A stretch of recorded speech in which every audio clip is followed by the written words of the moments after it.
我哋花城丸嘅粽呢係有要求嘅。第一個呢，我哋要揀最靚嘅糯米，呢個糯米呢一定要夠軟糯同埋香。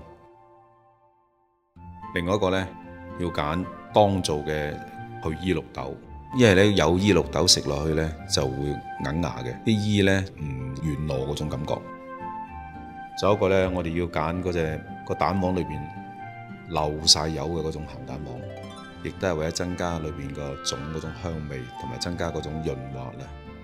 呢個肥豬肉呢，就係2分瘦8分肥嘅一個花肉。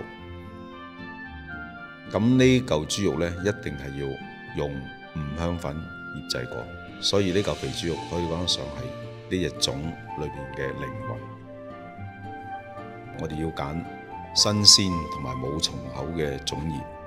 咁作為粽呢，包嗰陣時呢，亦都要好講究呢個要求啦。所以你要包呢個粽呢，裏邊一定係要放滿個原材料，但係炸嗰陣時呢，就絕對唔可以炸到死死實實。裏邊嗰啲米同埋綠豆呢，會慢慢吸收個水分之後都會發脹。如果處理唔恰當嘅話，啲粽葉會爆開呢，就會直接將啲水分一下子就沖晒裏邊。作為粽係點樣整熟嘅呢？如果按照傳統嘅廣東嘅講法，係叫烚熟嘅，係烚粽嘅。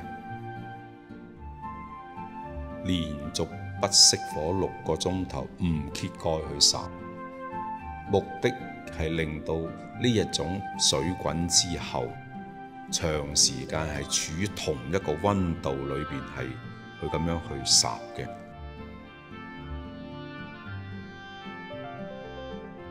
煎呢就最好就常溫情況下邊切成一片片咁樣，中意香口啲嘅就飲啲蛋落去，就慢火兩邊煎，煎到裏邊金黃色啊，咁樣食落去呢就更加有風味。